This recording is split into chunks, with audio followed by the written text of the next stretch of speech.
of Young Ficky Ladies Organization, Kolkata, I dreamt of making the year that followed a golden year of transformation for YFLO Kolkata, for the city at large, and for womanhood in totality.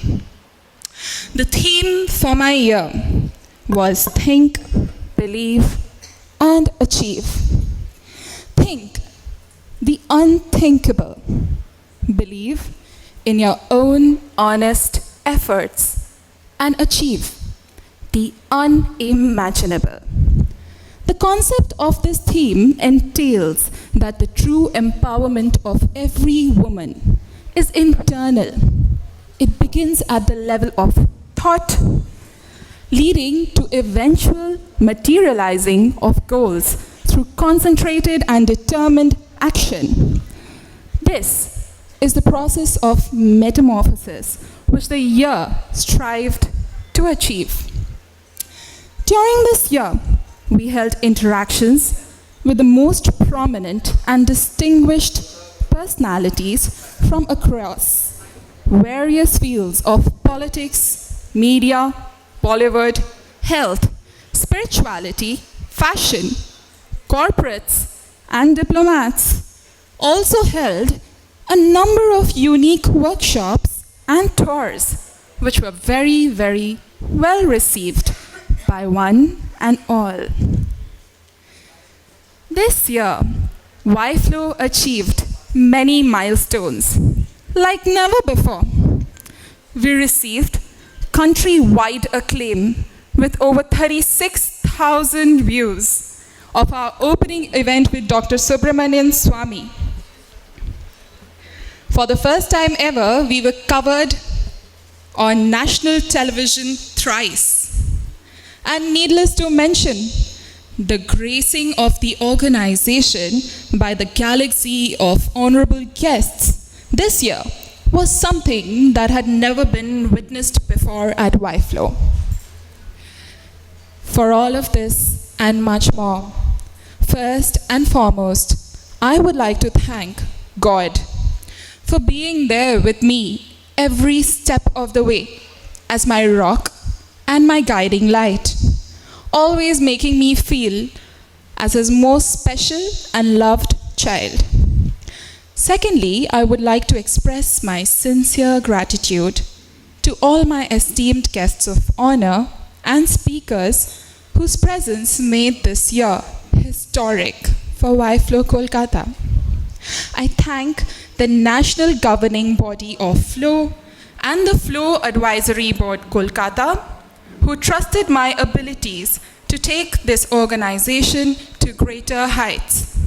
I thank each and every person who has been part of this memorable journey, the Telegraph T2 for the extensive coverages, my friends at the best of hotels in the city who supported each of my events wholeheartedly, and each and every well-wisher who has been there by my side, rock solid throughout my journey. And last but definitely not the least, I thank each one of you and the city of Kolkata for the tremendous amount of love and regard I have received from each one of you throughout my tenure.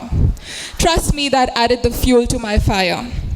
So to sum it up, this year for me has been a year to be cherished and remembered always. I do hope that this has been so for you too, and for the city at large. Let us now take a look at this video, which highlights the activities of the year. I stand here before you today, taking over the mantle as the chairperson of this dynamic organization, with a vision to mark this year as the golden year of transformation for YFLO Kolkata.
काफ़ी strange coincidence है कि जितनी भी हमारी top heroines हैं सबकी पहली film में आप ही ने उनको ड्रेसअप किया है, आप ही उनको इनिशिएट करती हैं बॉलीवुड में। मेरे ख्याल से सिमी बिकॉज मैं इस इंडस्ट्री में तकरीबन 30वां साल होगा शायद। जब मैं इंडस्ट्री में आई थी, इंडस्ट्री का नॉर्म था कि काफ़ी सारे डिज़ाइनर्स थे, लेकिन I was a new age designer at that point in time. और जितने भी नई लड़कियाँ आ रही थी तो the directors would approach me to kind of groom them and to style them in the films.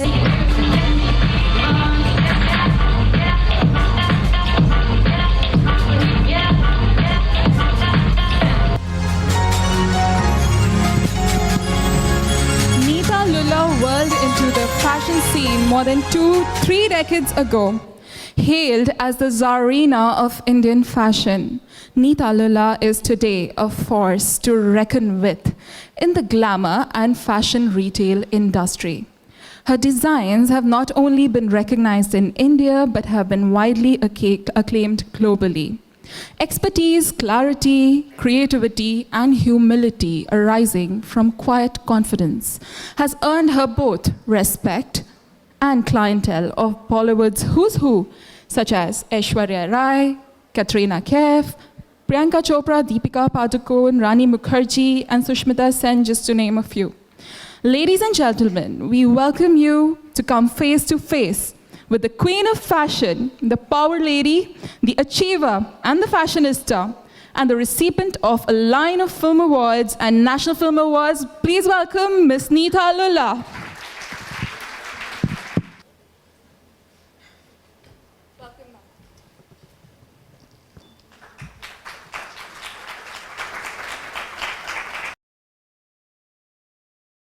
Neeta ji, thank you for being here.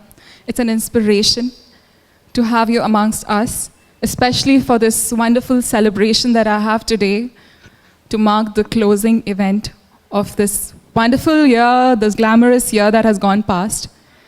Neeta ji, say a few words. Thank you so much, and a very good evening to all such beautiful faces that I see here. I'm happy to be part of this evening today, and privileged that I could be part of something that is think, believe, achieve. And much as I don't come that often to Calcutta, but the entrepreneur capabilities, the enterprising women have always intrigued me out of Calcutta. I think you guys very silently work and make things happen, and congratulations for that. Neeta ji, as we get into a question and answer zone with you, firstly I'd like to know a bit about how things were before you got into the fashion industry. Give us a perspective, a dimension about what things were like in your life, before you chose to become a fashion designer and you started this wonderful journey. And what was your vision when you started this journey? Okay, just a moment. I think you've got too much of top light on my face. If you could just... Can we switch off that light? Yeah. Off. I think lesser lights will make me look younger. That is one of my questions, by the way. It's coming up. All right. I think when I joined the fashion industry, it was for lack of better knowledge, essentially. For lack of not knowing what to do with my life. And at that point in time, we had heard about tailoring. And I said, okay, let's do tailoring, kam se kam naye kapde pehnne ko milenge. And I joined this college called SNDT, Women's University, thinking it's a women's college and, they'll just teach me tailoring and I'll kind of use it as a hobby. And at that point in time, when I joined college, I heard about a designer called Xerxes Batena. Then I heard about Hemant Trivedi. And I think that was the first foray into, understanding what it takes to be a designer. It takes education, which was never there at that point in time. Because back in the early 80s, that's when I wasn't on the fashion scene as well, one heard about films being done and one never heard about who were the designers of the films. And it didn't matter. But yeah, what mattered was to take one image which came in a random newspaper or a magazine and take it, cut it out and take it to your darzi and say, ye chahiye.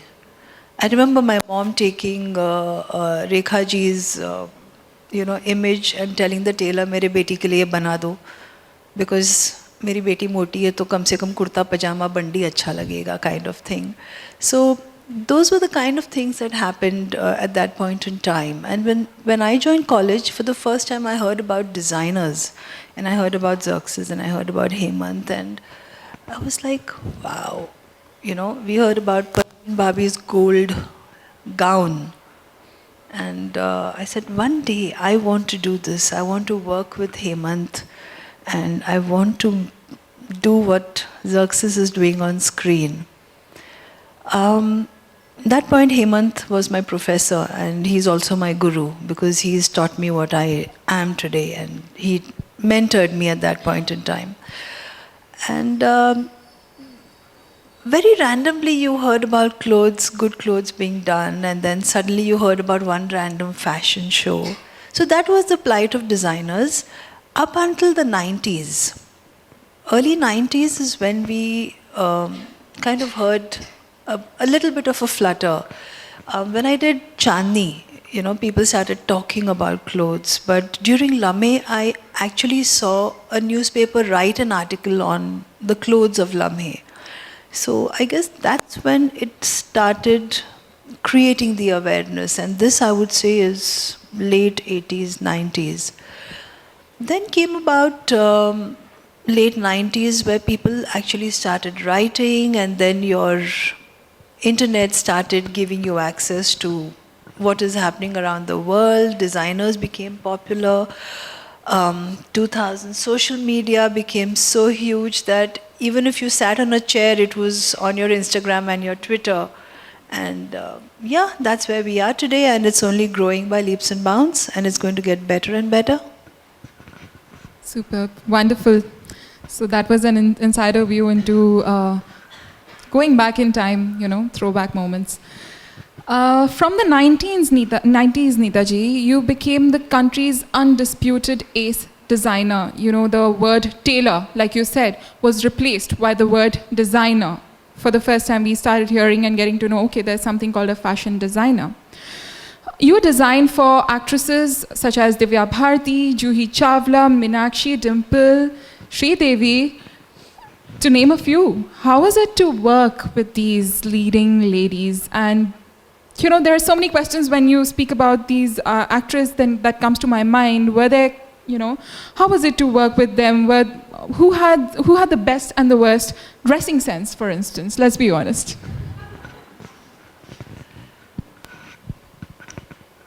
Okay. I think when I came into the industry, there were a lot of designers, so-called. So you had every mother of the actor who was a designer, every sister was a designer, and every designer did not know her job. आपको क्या मालूम है जी, मेरी बेटी ये पहनती है, आपको कुछ नहीं मालूम. Was the kind of scenario that was there. But I think somewhere they realized, that something is amiss, because it was, the designs were being done to the whims and fancies of the actor. And if the actor is doing like a very somber role, and say grey sari pehni hai, so suddenly you see she's wearing pink lipstick and the grey sari but with a red border. So somewhere along the line, certain producers, certain directors realized that something is amiss, and some of us were called on the forefront to design. And when I got into the industry, I think I was one of the few who were educated in the field of fashion. And I never understood this generation of मेरी बेटी को ये अच्छा लगता है तो ये scene में उसे ये पहनना चाहिए. Because I came from technicality, I came from foundation that spoke about scenes, that spoke about the depth of, the design that I wanted to create. In fact, my first ever, I must let you into the secret, my first ever outfit was a disaster. And I did my first outfit for Kimi Katkar, and her mother blew me up. Blew me up, it was like a tornado had hit my entire sensibilities. Somebody in my place would have retired before even starting the career. It was that bad. And the only thing that I had in hand was either to retire, like I said, or to say, no, I'm going to fight this. By tomorrow morning, 9 o'clock, the dress is going to be kick-ass. And it took me that whole night to sit in one small little gully with a tailor who actually would make dancers ka kapda. And I told him, I said, I don't know what's gone wrong, because technically the dress was perfect. In the fashion terms, the dress was perfect. There could have not been a defect. But it was a mess for screen. So he said, तुम्हारा ये सब जो cut है ना, princess cut, ये सब नहीं चलता फिल्म्स में, तुम्हें अलग कट सीखनी पड़ेगी. So I sat with him overnight and we made the outfit. The next morning I took the outfit to Kimi, and as all actors would then do, she took the dress in, shut the door on my face and made me stand out. Then she opened the door and she said, come in. I was like, damn, finished. Neeta Lulla, your career is over before it even started. You better go home and sleep now. Ho gayi. So she says, did you get this dress altered? Did you make it? What did you do? I said, ma'am, I took it to a tailor. I sat with him and altered it. Kimi's mom came and gave me such a tight hug. She said, you will make it in the industry. The dress is impeccable. There's not an alteration. I don't know how you managed it. And since then, there was no looking back. So from there started my styling career. I started understanding that actors needed comfort, but they also needed characterization. And I started working more on characterization. And coming now to your question, they started understanding the detail of what it takes to be on the screen. They started understanding that their whims and fancies don't make a character out of them. So they would sit and understand, what is it that I require to look like? What is that one hair accessory that will make my hair look different? What is that one pair of shoes that will give me a strength in my character? What's the bag I should carry? What the clothes I should wear? So I would do that, and I would explain to them technically what I'm going to do, and then there was no discussion or argument. In fact, I would do my job and I would leave. So Mr. Boni Kapoor said, Neeta Lulla, you're the Sridevi of the industry. तुम बैठती नहीं हो यार, किसी के साथ बात गपशप नहीं करती हो, काम करके निकल जाती हो. So yeah, that was my life, and I haven't looked back after that. So, and people understand that I do my job, I explain your work, I technically fit you correctly, and then that's it. That's it. No extras, and yes, the focus that I think is, to be given credit to for where Neeta ji is today. I think you were very, very focused. And I see that the journey involved mutual learning. Like you said, you learned a few things about the way they wanted to dress, and you taught them a few things about the way it should be. Great. And so were there any catfights amongst actresses, like we see in a lot of films, and we get to hear that actresses usually have a lot of catfights, and were there things like, my dress is her dress better than mine, and you worked with Juhi Chawla and Madhuri Dixit in the same film at once, and how was it to handle the two egos? Were there ego clashes of sorts? Were there situations where you were supposed to be on the scene and in the shooting location, but you couldn't make it? So were they like throwing their weight around, and did you have to deal with any of that? So I've dealt with working with 5 top actors at the same time and not having a situation. I've worked with Juhi and a couple of actors in the same film, where it is भला इसकी कमीज मेरी कमीज से सफ़ेद कैसे है? कैसे एग्जैक्टली so ये प्रॉब्लम आती थी? I worked with Aishwarya and Madhuri on the same platform where earrings got bigger and bigger and bigger for Devdas. So, but the thing is that luckily for me, barring Devdas, the others, I didn't have something called the mobile phone. So nobody could call and ask, where are you? You're always on a landline, and if you're not on your phone, you're not on your phone. So I guess that was the advantage I had at that point in time, to be able to work with 5 different women and not having a cat fight So situation. mobile phones, lack of mobile phones saved her from a crisis situation. let's Totally, say. but yes, but we worked much more at that point in time. I must have completed at least 250 films without mobiles, and the rest 100 happened with the pager and mobiles. So is it much more difficult now that the mobile phone, and not one, I think everyone has 2 or 3 nowadays, so has it made life difficult? Yeah, but like everybody does, we have the option of not picking up the call, don't we? No, it hasn't been difficult. It's just that you need to know how to handle it. And for me, on a very serious note, do your work so well, fit it so well that you're not required, your work is required. That's been my motto. And I think that's taken me a long way. My clothes rarely have fitting issues. So whether it's an actor or whether it's a bride, I tell them beforehand, at the max you'll have like a dart here or a little bit here. When I see their structure, beyond that there's nothing much. So I think it's more about technicality and understanding of your work, which can make or break your career. You know, if you know how your client is, if you know what the structure is, if you know how to cut that dress right, you wouldn't have that much of an issue. And I guess that's what's helped me, you know, rather than staying away from a situation. She's very sure of, you're very sure of the work that you're doing, and Oh, once you're yes. very sure of what you're doing is right, and you've put your dedication into it, I don't think you really have to worry much about the consequences of, you know, when it goes into the market, what is the response going to be. You're pretty sure that the work that is going to be speaking for itself.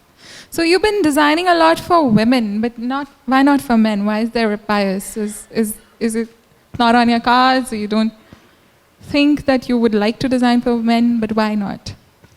So Shraddha, I do design for men. I do couture bridals for men. I don't have a line, menswear line. Exactly. But yes, it is on the cards in 2018. Men have some good news here. Wonderful. So you've been in this field for over 35 years now. What would you say has changed in terms of fashion, you know, in the mindset of the industry? And what does fashion mean to you? I think a lot of awareness has changed. A lot of awareness. I mean, social media, internet, advent has become it's become like a storm. And that has changed everything. India had 5% or 10% of population in the metros that spoke about fashion to some degree. Tier 2, tier 3 cities that comprise of 90% of our country did not know what fashion was, what was clothes. But today, when you go to a tier 2, tier 3 city as well, you know, everybody is on the internet, everybody sees what clothes are about. If not internet and if not Instagram and social networking, they look at the television and they want to copy the Saas Bahu serial type of clothes. So there is a huge awareness of fashion in some form or the other everywhere. And that has changed a lot. Apart from that, I think what's happened is that easy accessibility. Today when you are looking on the Instagram, you're looking at a Gucci bag or a Prada outfit or an Emporio Armani jacket. You know where exactly to find it. There is a store at the corner in a mall and you can go and pick it up, which was never the case as a designer, when I did photo shoots, and we used to do at least 6 to 7 photo shoots a week with different actors, because I was working with very different actors. Each and every garment had to be stitched. Shoes had to be made, because there was lack of shoes. You only had a Bata or a Metro, and you would not find boots, and you didn't know where to get it.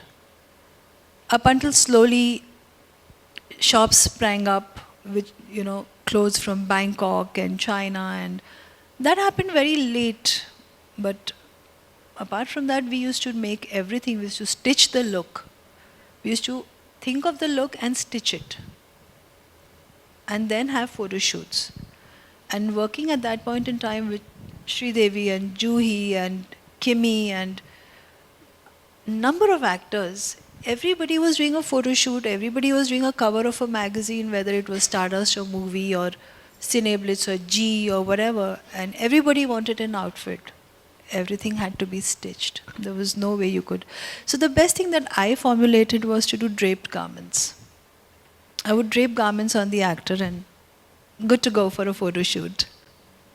So it was far more challenging, I think, to be able to work in that environment where there was lack of all these facilities which you get today. Totally. Great, I see. So if you can withstand yourself and build your own brand and your label in such environments, you're sure to do much better when technology strikes in, and technology brings you so many more. Now you don't have to go hunting for shoes, making shoes, and things are much easier. Oh yes, I guess the progressive nature of any country just enables you to get things better and faster and at close reach. But the challenge again is that there is so much available and everybody knows everything. So how are you different? That's the challenge you face. Right. I recently attended the Make in India week, and there was a design week, etc. That was, a lot of designers flew in from Paris, from United States. What do you think is the future of design and designers of this country vis-a-vis those abroad? We have these. Though we wear a Nita Lila outfit, we choose a bag which is a Prada, and we choose shoes which are Jimmy Choo. So what do you think is the future of Indian design? I think Indian design is going global. You're going to hear people wear an XYZ designer abroad, and not that they don't already. The thing with the future of our design sensibilities is that we have a massive talent bank of design. We have a massive talent bank of a very rich heritage that we sit on, be it in terms of colors, be it in terms of weaves, fabrics, embroideries. So as to say, I think something that must have gone unnoticed with a lot of us is that right from Christian Dior to Dolce & Gabbana to Chanel has been sourcing embroideries out of India for the longest time. I even heard of this back in 1990s, that Christian Dior has sourced their embroidery from here, there and everywhere. So yes, that's been happening. But I think what's going to happen now is talent is also going to be outsourced out of India. Especially if we focus on exactly what Make in India is. I think for me, Make in India is using what you have as resources in India, utilizing them and creating a global platform of design. Something that even the foreigners cannot say no to. A small example would be, a Lucknowi chicken kurta or a Kolhapuri chappal is so popular. Even if you go to Russia, it's very popular. So things like that, if they come out of India, are going to create a huge resource and a huge revenue generation and traction out of India. As far as Make in India again concerns the artisans, I think it is important for each one of us to support them. And I've been having these talks whenever we as designers are invited to Delhi in Textile Ministry. I think what we really need is to up the level of quality of looms that we have, because with the kind of degenerated looms that we work with, our artisans work with, they make probably one sari in 15 to 20 days. And the income that they make is not much. As a result, their kids do not want to do what their parents or the elders have done. And the art forms are slowly dying out. And I think everybody is going to go into white-collar jobs and nobody is going to do what we specialize in. I think it's time to focus on that and try and work on looms that can help generate faster and better quality of fabrics. That is something I think we owe to our artisans, to support them to kind of upgrade the technology and, the loops. Being a woman and a brand in yourself and having done it without a godfather, did you ever face the infamous glass ceiling? And if so, how did you shatter it? Who doesn't face a glass ceiling? As women, we all do. But yeah, it's up to you, I think every bit of the way where I faced a glass ceiling, it only made me stronger. It only made me realize and made me play with a mind game. Neeta Lola, let's see how strong you are. How can you combat this? I think what was my biggest issue was that I entered the industry in boots and an Armani jacket and trouser. And the directors went, ये तो खुद heroine दिखती है, ये क्या बनाएगी? इसको Indian कपड़े थोड़ी ना आएंगे, ये अरमानी जैकेट्स पहनती है, सूट कोट पहन के आती है, यार इसको नहीं आएंगे इंडियन कपड़े. And I think my initial stint with the late Yash Ji was when I was to do Chandni. I walked into half of Chandni and Sri Devi asked me to do her clothes. He called Sri and he said, she cannot do Chandni, she will not understand Chandni. And eventually I had to go in a shalwar kurta to make him realize that I will understand Chandni. And then get back the next day in my suit. That's how it is shattered. Yeah, and get back into my trouser and jacket to kind of tell him that clothes are not important, it's the talent that's important. Superb. I think we can have a round of applause for this. What a wonderful attitude. Well, but after that, I've done practically most of his films like Dar, Aina, Lamhe, and a couple of others after that as well. So yeah, that really didn't matter. And I think it's something that you need to realize that as a woman you're going to face these challenges.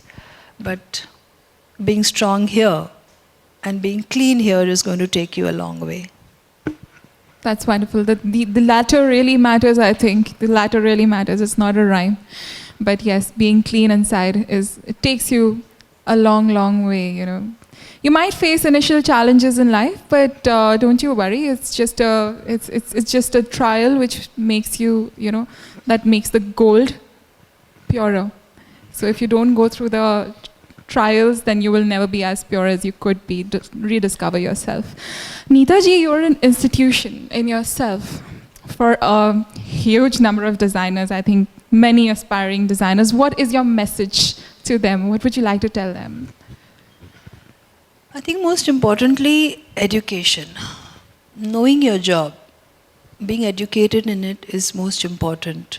And that takes you places because it teaches you the right cut, the right fit, the right finish. Having a focus on doing one thing and not looking around you and saying, you know what, that one's doing, I think I should do the same thing because that one's popular. So that focus is very important. And then yes, dedication and commitment to what you do.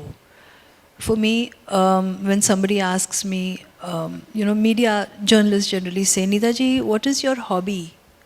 What do you do when you're not designing? So I say, I design. They go, no, we're asking what's your hobby? Then I say, design. So then it takes them a little bit of time to realize that, oh, so design is your work and your hobby. I said, yes, I eat, breathe, live design, and I work at least 18 to 20 hours a day. Ooh, that's a whole lot. even if I'm watching a movie, I have a sketch pad in front of me and I'm sketching something or the other. So That's passion. That's love. You're in love with designing. I guess you need to be in love with something, right, to Yes. keep you going.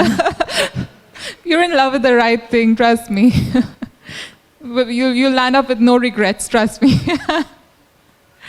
Great. So I think all of us are really eager to know some things from you, with regards to wardrobe management and your tips and tricks to how to look glamorous always. She's such a style diva. The number of years she's been in the industry beats the number of years that I've been on this planet. Still, she looks just like my sister, I would say.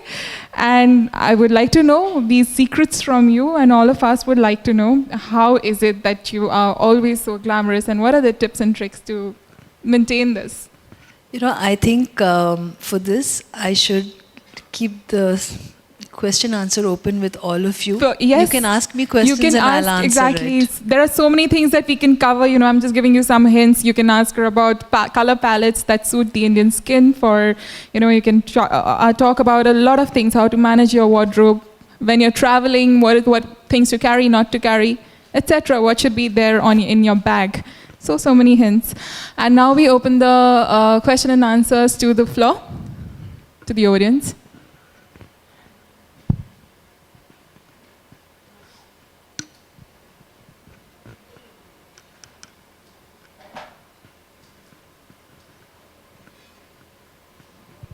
Where we have a question? Yes. Just a minute. Someone will just take a mic there.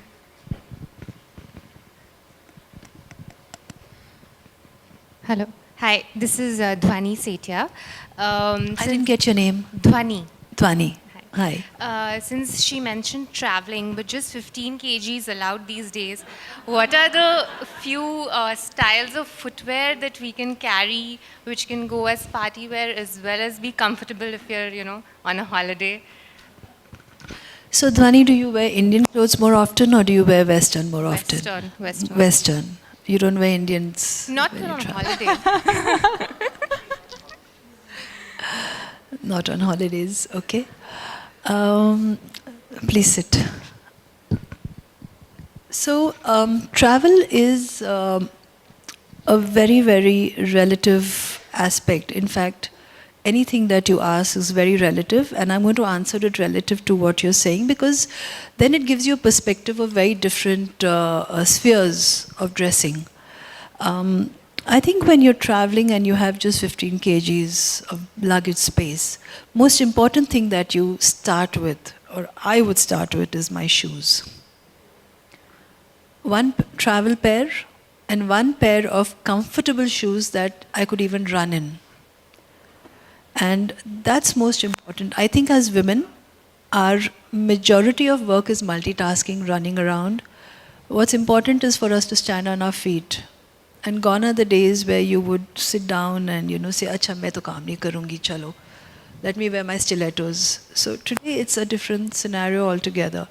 So the best pair of shoes that you can find, which is lightweight and which is comfortable, and that can take you through 9 to 9.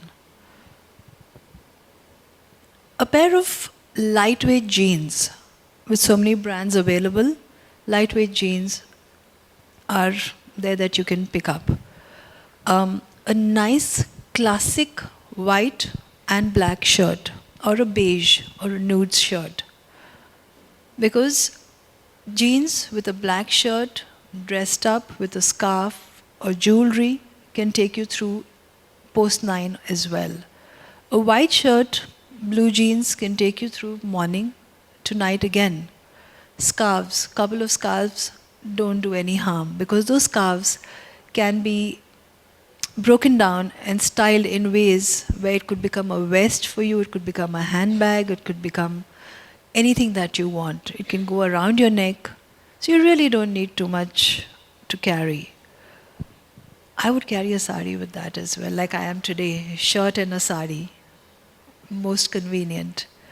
But yeah, you can carry things like this, and dresses, lightweight dresses, 2-piece, not a single piece, where if it's a skirt and a top, could be worn with a shirt over it, could be worn minus the top with a shirt that can be draped with a scarf.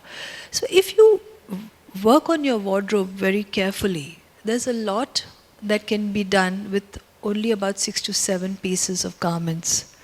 And you'll say, damn, I have 10 kgs, I've got 5 kgs extra, I can shop. So that's the way to go. So most importantly, accessories need to be planned beforehand, and then your basics. And how does the packing become different when you're traveling to attend someone's wedding? Okay, so when you're attending a wedding, lightweight clothes. Yes, you have to invest time in carrying lightweight clothes. Most importantly, carry jackets, carry tops that can go as interesting coordinates with your saris, with your lehengas. And today you have it, you can do it, you know, you can wear like a beautiful heavy lehenga with a white or a black shirt. And it's a style statement that you have to create. Again, the packing is very relative to your own personal style statement. Very, very relative. For example, I just went to a wedding, and again, not for lack of not being able to carry, but didn't want to carry too many clothes. So I took a jacket with me. A very simple, well-cut marsala jacket, carried a Kanjivaram skirt, carried a sari, carried black pants, and I was good to go for different occasions, and nobody could even make out the difference. So you need to plan. These things are easy if you plan it out. Who are you as a person? What do you want to look like? What is it that you want to wear that can look different? That can be styled differently? And by me saying all this, you're going to ask me, but we are not fashion design students, or we are not designers, how do we know? Very important. Look at various magazines. Go through magazines, see how people have styled their clothes. Pick up a style statement that is very close to your heart. Try it out. You know, everybody's wardrobe has diverse pieces. It's only a matter of mixing and matching wardrobe. The same jacket that you can wear with a heavy sari can be worn on flight with a pair of jeans and a singlet. So these are the kind of things you need to think about and work on. In today's times, for me to be able to tell you specifically that you should carry a black pant, a white shirt, a brown jacket, a this or that, is going to be futile, because there's so much to see on your Pinterest and your various other sites, you know, Indulges and what have you, that people give you easy access to styling. So you have your own personal stylist sitting on your phone. So all the more reason, look at what you relate with and try to work it out according to that. And it not only gives you a leeway into a magnitude of styling, but also educates you, and it's something very interesting. It'll keep your time, you know, involvement, which is fabulous, I think. Next question. Hi Neetaji, this is Khushbu Kejriwal. With the incoming of ready-to-wear saris, which are like already pre-draped, how do we play with those? So, if you really want to play with pre-stitched saris, you need to take saris which are in a couple of pieces. For example, the sari probably could be a skirt and a top, which is a sari drape. So you can play with the skirt separately, you can wear the sari drape with trousers or leggings, whatever you want. For example, there is a pre-stitched sari drape that I do, which has got pants and a top, a crop top, and a sari drape. So the sari drape can be worn as a sari itself. You take off the sari drape, you're in your trouser and a crop top, You can wear the crop top with a separate sari altogether. You can wear the trousers with some other shirt. So, depending on the fact that you want to kind of make a workable wardrobe, you select your styles. Is there any right or wrong about what to wear, like wearing denims under a sari? Is there any right or wrong with regards to fashion? Like ये कर सकते हैं, ये नहीं कर सकते हैं. If you're confident and you look good, Yes, so it's all fine. you can wear shorts under a sari. Who's going to ask you? Absolutely superb. Well said. You know, I remember, in fact, I used to design these when I was young as a kid. You know, mom used to take me to these boutiques where यहाँ पे cherry का कपड़ा बना दो and all that. So, you know, I used to design these transparent pants with shorts inside, and I see them coming in the market today. So that time it used to be like absurd. My mom was like, this is absurd. How can you even think of a thing like this? I was like, I think it'll look really cool. I mean, I can have shorts inside and transparent. Let's just say you're a visionary, my dear. I was 13. So, yes. And also, I'd like to know that, you know, should we stick to, how important is it to, you know, adhere to the current fashion trends and change your wardrobe accordingly or modify your wardrobe? Or should you simply stick to what looks good on you? Should you change your wardrobe? I get very bored with an existing wardrobe. I get bored with one collection that I've done last season, so I don't adhere to the same and I don't bring it forward. Is there a Nita Lulla chop? No, there is no Nita Lulla chop. I don't like to do the same thing through and through and through and create stagnancy and create a branding of mine, because I think fashion is evolving. The evolving nature of fashion is what keeps you going. You know, it's like beauty, it's like age. You're not the same at all ages. And you will get bored of looking the same throughout. Today you're in a very happy mood, you want to wear a bright color. Tomorrow you're going to work, you want to wear a very serious color, you want to wear a suit. Day after you are feeling sad, you want to wear like a grey. What's to stop your moods? What's to stop different styles that you want to look or play the part of? So why restrict yourself to a wardrobe that is constant and stagnating? I don't think it's important. That's one. Two, adhering to styles? Yes, trends and styles are there for you to pick up, but not to be victims of fashion. To be able to pick it up and use it and style it in a way that you are comfortable. I see a Nishka Lulla shirt over here, worn so beautifully with white shirt and the shoes. I mean, when Nishka put it on her show, it was with a skirt. So what's to stop you from wearing it differently? The pieces that you pick up and the way you wear it and how you feel and look in it is important, and that is going to create not the trend, but the style statement that you will exude. Your own brand. That creates your own brand, the wearer's brand. Super wonderful. So do we have any more questions? And we'll take the last one there. Yes. Yes, I've just completed Mohenjo-daro with Ritik. We'll take your last question. Hi, Nita. Good evening. Good evening. Thank you, YFlow, for giving. This is really a privilege to interact with you. It's a pleasure. Yeah, I It's just my want honor. to.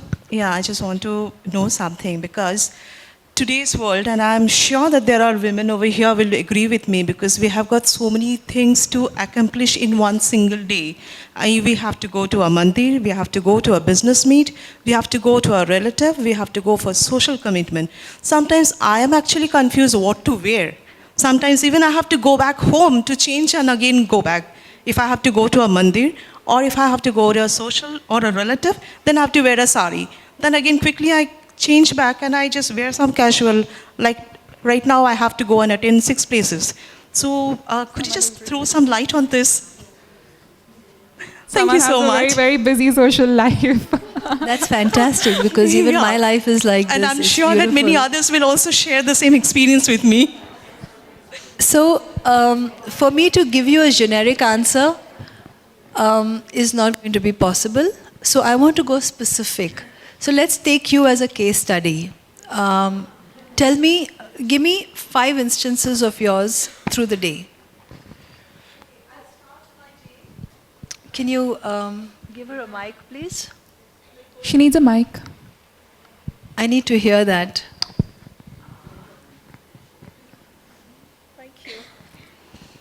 Yeah, first I start my day going to my office. Then I Not the come mandir. back. Yeah, and no, in the evening I may go to the mandir, or in the morning I go to the mandir, not regular. But then in the second half, maybe I'm going to my relative's house. Then maybe I'm going to a social event. Then I'm going to a chamber of commerce. Then again I'm going for a business meet. I mean, like couple of days. It's not a everyday schedule that I have, but these are the schedule, normal, regular schedule that I have. So this is couple of days. Yeah, a regular. I'm going to give you means this in the whole it's- day. Yeah, I'm going to give you this if Monday this is to your day. yeah, Monday to, if I just say Monday to Saturday. No, I'm going to give you this from Monday 8 o'clock to 10 o'clock in the night. The Right. same thing. Okay. Okay? Yeah. If this is your schedule for one day. Because Apart from the it's mine. parties. That's fine. Yeah. So if you're going to office, all right, we're going to take pieces so that you can relate to it. All right? If you're going to office, do you want to wear a shalwar kurta? Yeah, I would Okay, prefer. let's take a shalwar kurta. All right? I would give you beige shalwar, a grey kurta, and a navy jacket, a navy vest, like a band gala. All right? So that's your office wear. So maybe second place you're going to. Okay, next is maybe Chamber of Commerce, so or a business meet. So I think this will also be So a Chamber standard. of Commerce, you can, if you want to go in the same outfit, or you can just take off the jacket and just wear a scarf around your neck. So that means salwar kameez is a universal. I mean, It's a that will go with universal. everything. Yes. So what's your third place? Mandir. Mandir. So it's So fine, obviously take off perfectly your Salwar kameez, vest. I'm sure that it is actually very, very safe. Take off your vest and wear a dupatta. And so the same goes to your relative's house because you're going and meeting the Yeah, I know. elders. In short, if I may cut Salwar- in, salwar if you kameez would wear be the same. westerns, you're quite restricted, and you have to no, keep no, going home and changing. if you absolutely wear You're not. salwar. Okay, change the shalwar to pants. Even then you're good to go. Okay, then straight an pants. evening. Yeah. Take off that dupatta, wear your kurta, wear your pants or your shalwar and wear a nice neck piece.